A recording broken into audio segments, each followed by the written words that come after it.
Subhanallah. Assalamualaikum warahmatullahi wabarakatuh.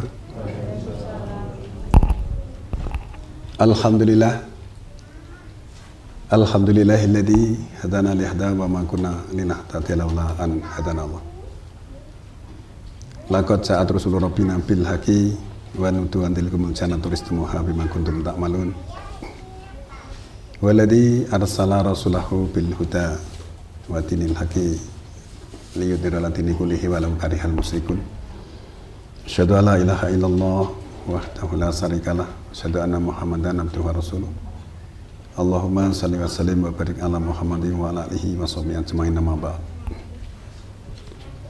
Saudaraku muslimin muslimat rahimakumullah, terlebih dahulu marilah kita senantiasa mengaturkan rasa syukur kehadirat Allah Subhanahu wa Ta'ala atas segala nikmat yang masih dilimpahkan kepada kita sekalian. Kita dipertemukan kembali insya Allah dalam keadaan sehat walafiat.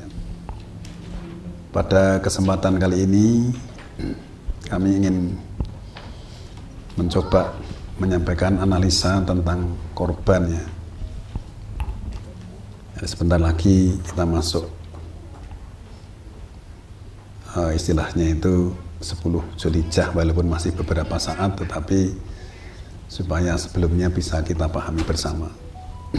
Walaupun sebenarnya pada masa-masa dahulu juga sudah kami sampaikan, tapi mungkin ada yang sebagian lupa ya, kita ulang kembali. Tempo hari ada teman kita yang dari luar kota itu WA ke saya begini ya. Jadi beliau mendapatkan WA dari salah satu temannya. WA-nya bunyinya begini. Assalamualaikum warahmatullahi wabarakatuh Ustadz, garis miring Ustazah. Semalam teman saya bicara di salah satu grup ronda bapak-bapak. Di situ isinya para tokoh-tokoh. Ketika membahas tentang rencana pembentukan kelompok untuk korban, ada yang bertanya, lah wong tempat berhaji saja ditutup kok terus gimana itu?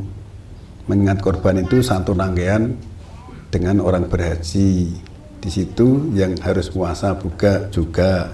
Terus mohon pencerahan. Matur nuwun, wassalam. Terus kemudian kan saya menjawab begini. Subhanallah, pedoman kita itu bukan Arab Saudi, tetapi Al-Quran. Saya kan bilang gitu.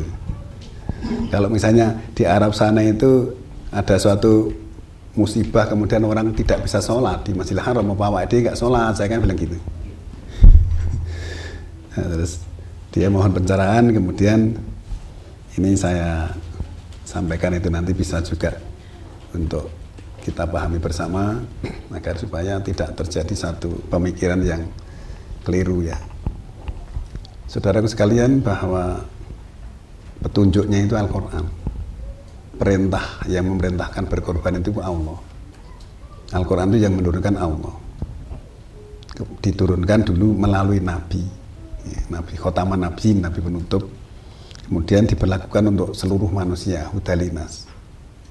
Tentu saja Allah menjelaskan berbagai persoalan yang harus kita lakukan. Sedangkan Nabi pada waktu itu, dalam hal ini adalah Nabi Muhammad selaku penerima wahyu sekaligus bertindak selaku Rasul, itu tugasnya hanya menyampaikan ya.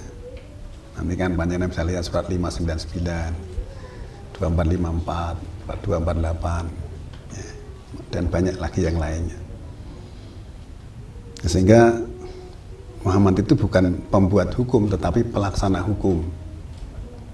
Kemudian kita sebagai pengikut Nabi harus melaksanakan hukum sesuai dengan yang dulu dilakukan oleh Nabi atas perintah Allah. Nah, saudaraku, kita akan mencoba ya berbicara tentang korban. Korban ini nanti akan kita lihat dari dua sisi. Artinya ketika kita mendengar istilah kata-kata korban, menurut tata bahasa Indonesia itu berbeda dengan korban dalam Al-Quran, maksudnya gitu ya. korban yang sering kita dengar itu sesuai dengan keadaan yang dihadapi. Ada istilah korban jiwa karena kecelakaan, kan juga istilahnya korban kan. Terus kemudian ada korban perasaan, karena sesuatu yang menjadikan perasaan tidak nyaman. Nah, terus kemudian ada korban waktu karena merelakan waktunya untuk sesuatu yang dianggap lebih penting. Nah, dari berbagai istilah itu tadi hanya beberapa contoh ya, mengandung pengertian yang berbeda tentang hakikat korban itu. Misalnya korban kecelakaan justru menimbulkan kerugian yang berakibat penderitaan. Mungkin seseorang bisa jadi sakit, mungkin terjadi cacat, atau bahkan ada yang sampai meninggal. Nah, demikian juga korban perasaan itu juga menimbulkan ketidaknyamanan seseorang karena sesuatu ya, yang menyinggung perasaan sehingga menjadikan orang itu kecewa atau tidak berkenan istilahnya ya. Korban waktu juga merelakan waktunya untuk orang lain sehingga mengalami kerugian akibat waktu tadi tentang sesuatu yang harusnya selesai menjadi tertunda. Itu ini korban waktu ya. Dari beberapa contoh pengertian korban ini tadi kan kita melihat dari segi bahasa Indonesia ya.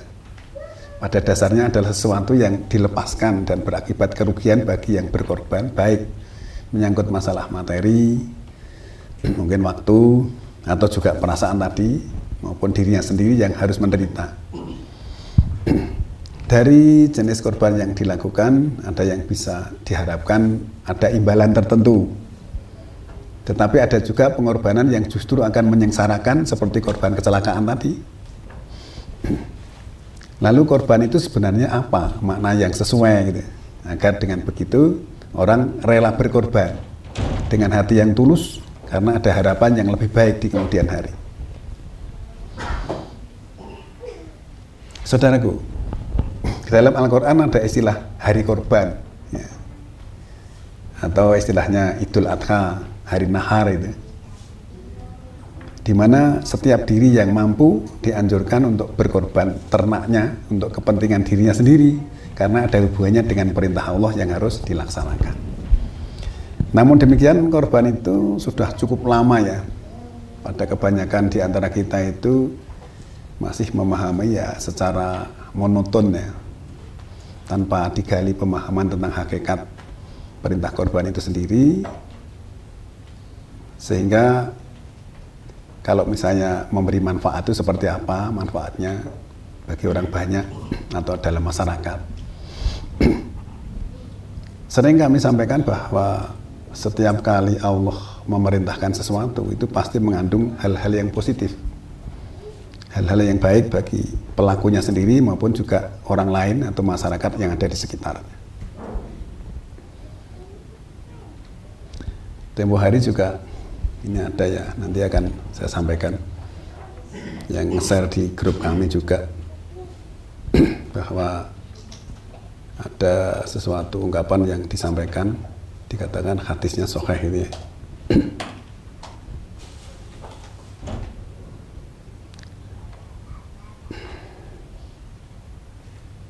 Di sini, tidaklah anak Adam melakukan suatu amalan pada hari nahar atau Idul Adha yang lebih dicintai oleh Allah melebihi mengalirkan darah korban, maka hendaknya kalian merasa senang karenanya.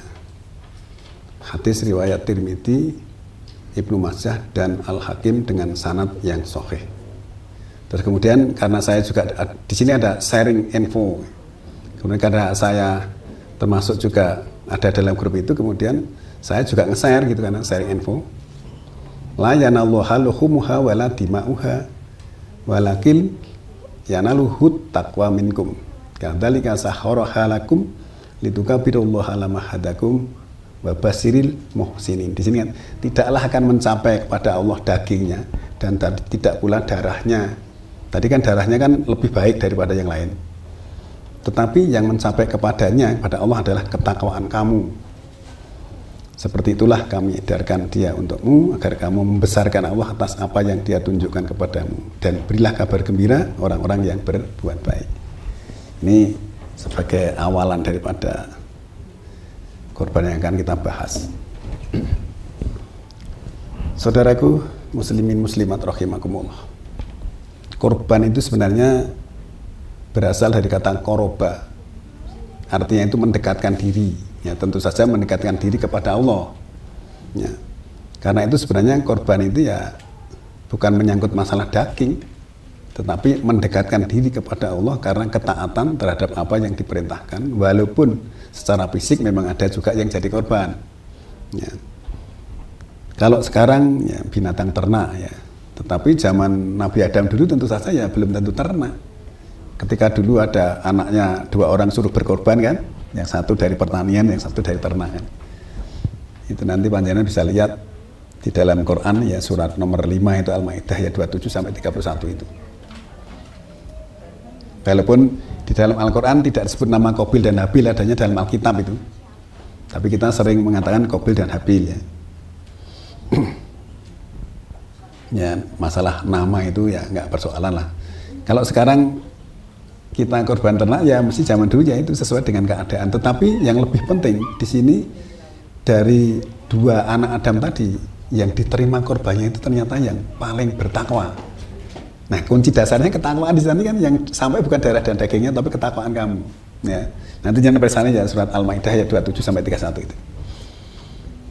Nah oleh karena itulah saudaraku, dasar berkorban adalah bertakwa dalam rangka mendekatkan diri kepada Allah begitu. Ya. Coba kita akan melihat dulu istilah korban tadi itu di dalam surat Al-Quran ya, surat nomor 9 surat At-Taubah ayat yang ke-99. A'udzubillahi minasyaitonirrajim. Wa minal a'rabi may yu'minu billahi wal yaumil akhiri wa yattakhidu ma yunfiqu qurbatin indallahi wa sholawati rasul. Di sini kan dari orang-orang Arab itu ada yang beriman kepada Allah dan hari akhir, serta mengadakan wayat tahidu mayumfiku, mengadakan apa-apa yang dia nafkahkan, dia infakkan itu qurbatin indallah, ya, selaku pendekatan kepada Allah, wa sholawati rasul, dan kemuliaan rasul. Sholawat itu kan memuliakan kan, kemuliaan ya. Sholawat itu nanti bencana bisa juga orang-orang biasa juga mendapat sholawat dalam surat kedua 155, 156, 157 itu kan ya. Nanti kan akhir 157-nya kan juga kesimpulan tentang mulai ke alaihim sholawatu min rabbihim warahmah itu. Sholawat kan bukan hanya kepada Rasul, kepada orang yang beriman juga dapat sholawat itu. Ayat itu ya. Nah di sini sholawat itu juga bentuk jamak dari sholat. Jadi bisa lihat surat kedua aja 238 ya. Khafidu ala sholawati wa sholatil wusto wa kumulillahi qanitin. Berarti sholawat itu bentuk jamak dari sholat. Nah sholat itu artinya memuliakan Allah. Nah, maka sholawat tadi, jagalah sholatmu kan berarti bentuk jamak kan. Khususnya adalah sholat wusto, sholat tengah. Sholat tengah selama ini sudah dipahami sholat asar. Nah di sini bahwa dari orang-orang Arab itu ada yang beriman kepada Allah dan juga hari akhir, serta mengadakan apa yang diinfakkan, dinafkahkan itu selaku pendekatan kepada Allah, pendekatan diri kepada Allah. Di sini kan qurbatin inda Allah, wa sholawati rasul, dan kemuliaan Rasul. Memuliakan Rasul seperti apa? Tentu saja kita mengikuti apa yang diajarkan Rasul, bukan menyebut-nyebut namanya. Ya, selama ini kalau misalnya memuliakan kasuan nyebut namanya. Misalnya panjenengan punya bapak, ya katakanlah bapaknya namanya Mbah siapa ya? Mbah so? Mbah Kromo ya. Mbah Kromo itu ternyata terkenal orangnya taat sekali, beribadah, zikirnya luar biasa, malam itu sholat malam. Nah, cara memuliakan bapaknya, istilahnya kalau orang Jawa itu mikul dhuwur mendem jeruk ya, pernah dengar? Itu harusnya kita mengikuti apa yang dilakukan Mbah Kromo tadi. Kromo tadi ya? Ya. Jangan sebut Mbah Kromo, ngono lah. Gimana? Sama, kita memuliakan Rasul, cukur ya Rasul gitu, jangan. Mengikuti apa yang diajarkan kita laksanakan. Maksudnya memuliakan Rasul begitu. Kemudian ala innaha di sini qurbatul lahum. Ketahuilah ya, bahwa ia adalah pendekatan untuk mereka. Untuk mereka yang ini tadi melakukan infak itu tadi. Pendekatan kepada Allah dan juga memuliakan Rasul, maksudnya gitu. sayudkhiluhumullahu fi rahmatih. Ya. Kemudian di sini Allah akan memasukkan ke dalam rahmatnya. Jadi setelah dia infak dengan ini beriman kepada Allah dan hari akhir, kemudian menafkahkan hartanya dari dalam rangka pendekatan diri kepada Allah dan memuliakan Rasul, itu juga termasuk pendekatan bagi mereka. Maka kemudian Allah akan memasukkan mereka ke dalam rahmatnya. Ya. Kemudian innallaha ghafurur rahim, sesungguhnya Allah Maha Pengampun lagi Maha Penyayang. Nah, saudaraku, dari orang-orang Arab ternyata ada yang beriman kepada Allah dan hari akhir serta mengadakan apa yang mereka nafkahkan untuk infakkan itu selaku pendekatan diri kepada Allah dan juga untuk memuliakan Rasul. Ya. Kan ayat sebelumnya nanti kalau membaca penjara bahwa orang yang menafkahkan harta ini seolah-olah merugikan dirinya, itu ayat sebelumnya. Ini penegasan daripada ini tadi. Korban tadi kan berarti ternyata pendekatannya. Agar diketahui bahwa dengan melakukan seperti itu menangkapkan tadi itu sebagai pendekatan kepada Allah sekaligus memuliakan Rasul, karena apa yang dijelaskan Rasul itu kemudian kita laksanakan, maksudnya gitu, bukan menyebut-nyebut namanya. Nah, bagi orang-orang yang melakukan seperti itu di samping pendekatan diri kepada Allah juga memuliakan Rasul, itu akan dimasukkan ke dalam rahmatnya, tentu saja mendapat ampunan, ditutup dengan innallaha ghafurur rahim tadi kan. Allah Maha Pengampun lagi Maha Penyayang. Setelah dimasukkan dalam rahmatnya akan mendapatkan ampunan dari Allah. Pengertiannya masih begitu. Ya. Saudara sekalian, oleh karena itu benar bahwa korban ya, dalam ayat tersebut ya, sebagai kurbatin inda Allah itu memang benar pendekatan diri kepada Allah. Ketika kita berkorban tujuannya bukan semata-mata daging, tetapi untuk mendekatkan diri kepada Allah, karena dasarnya yang paling diterima itu karena ketakwaan. Ya. Saudaraku, suasana sekarang ini kan sedang situasi COVID-19 ya. Melanda bukan hanya di negara kita, tapi justru di seluruh muka bumi. Orang menyebutnya di seluruh dunia. Bagi kita juga merupakan satu ujian cukup berat sebenarnya. Ujian itu sebagai identik dengan soal dan harus dikerjakan. Maksudnya gitu. Ketika ujian tidak dikerjakan, tentu saja ya tidak akan mendapatkan nilai. Kertas kerjanya kosong. Nanti nilainya ya 0 gitu. Maka harus kita kerjakan. Nah, dalam suasana seperti ini memang kita harus lebih mendekatkan diri kepada Allah agar mendapat bimbingan dan pertolongannya. Makanya gitu. Nah, kemudian juga perlu kita sadarkan pada diri kita masing-masing bahwa suasana politik yang sedang banyak gejolak tentang berbagai hal ya yang berkaitan dengan pemerintahan, terjadi banyak debatan sana sini ya.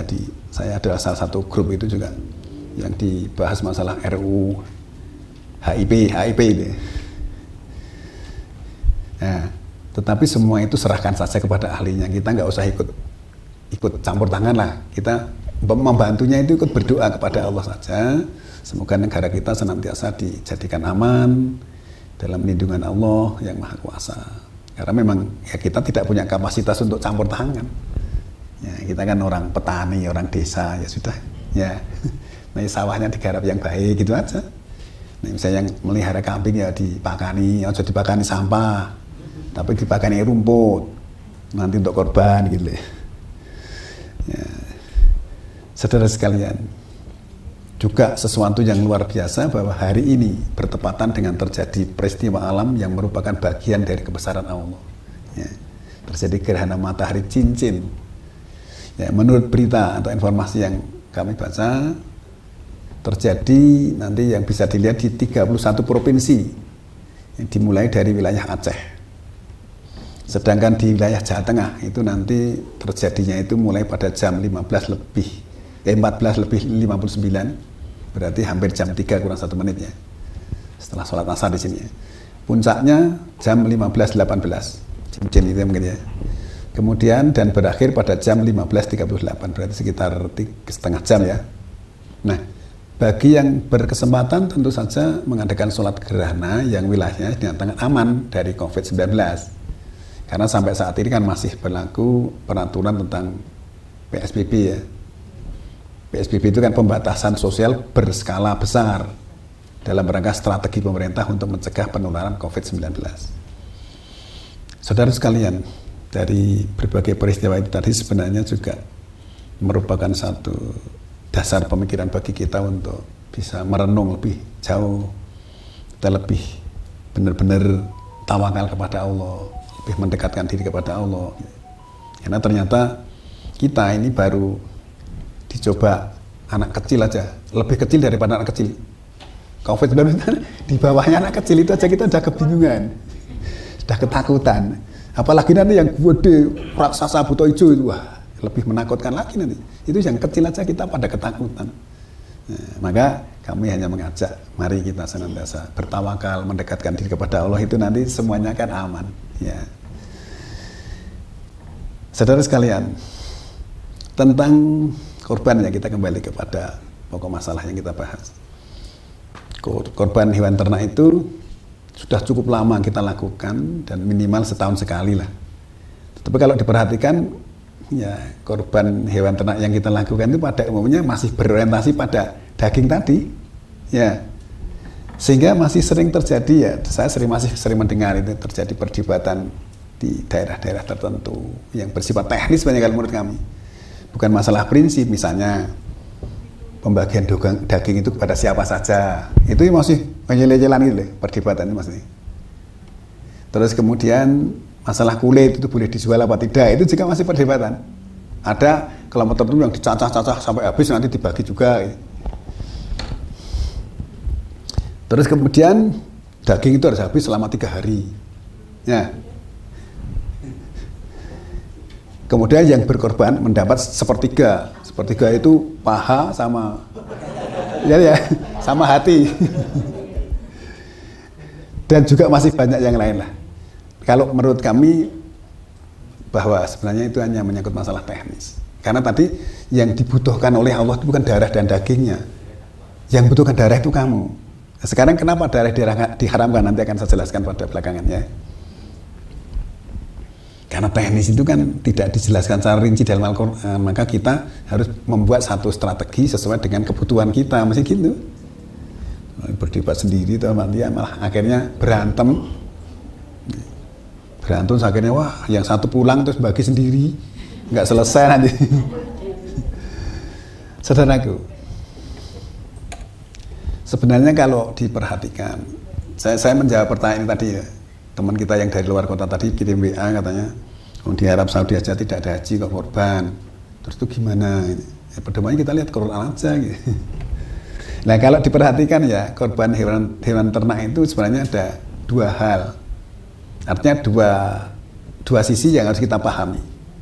Ketika orang beribadah haji ke tanah suci Mekah itu harus berkorban.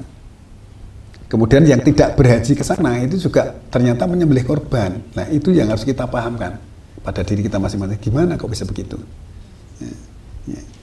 Oleh karena itu kita nanti akan mencoba untuk melihat lebih jauh.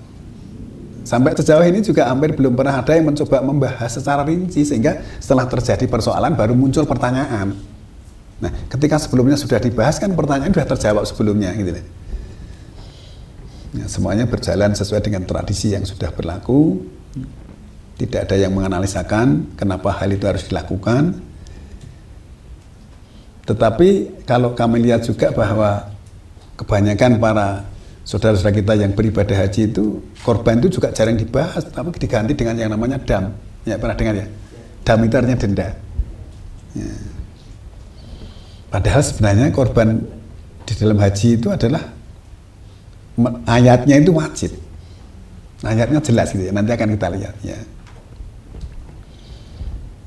Oleh karena itulah saudara sekalian, dengan pengertian yang seperti itu tentu saja kita harus belajar itu terus menerus ya. Belajar itu terus menerus, jangan dikira wah sudah selesai nanti tinggal ngamalkan loh. Ilmu itu kan berkembang sesuai dengan tingkat kesadaran dan peradaban masyarakat. Kalau dulu dikatakan benar, suatu saat ada pemahaman lebih benar, yang dulu mesti dibatalkan. Zaman dulu kan atom itu kan dikatakan yang tak berbelah ya, yang tak terbelah maksud saya. Artinya nggak bisa dibelah, tapi ternyata sekarang bisa dibelah kok. Atom itu ada pusat inti atom namanya proton, ada elektron, positron, berarti bisa dibelah. Dharoh dalam Al-Quran itu, dharoh itu dulu diartikan biji bayam. Wah, karena biji bayam itu pada waktu kecil, terus setelah itu perkembangan berikutnya debu. Wah, debu itu lebih kecil. Nah, apakah dharoh itu artinya biji bayam, debu, atau kemudian yang terakhir atom? Nah, sebenarnya dharoh itu sesuatu yang sangat kecil. Nah, sangat kecil pemahaman waktu itu adalah biji bayam tadi, berikutnya debu, berikutnya atom. Atom ternyata lebih kecil lagi proton. Ya. Oleh karena itu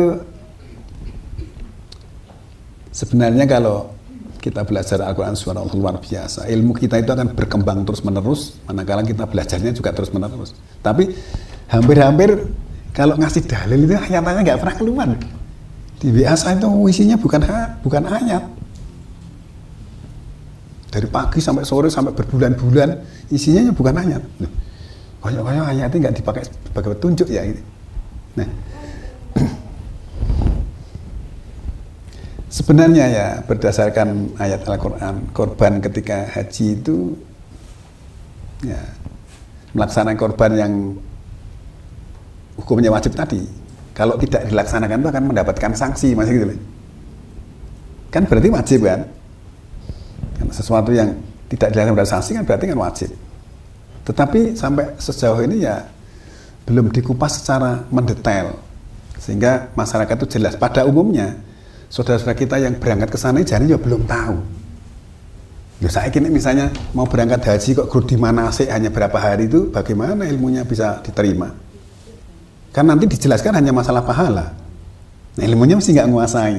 Ya, akhirnya yang ngikuti aja sama yang bimbing, ternyata yang bimbing antara ABCD beda-beda. Lalu gimana? Nah, kan hukum itu harus jelas.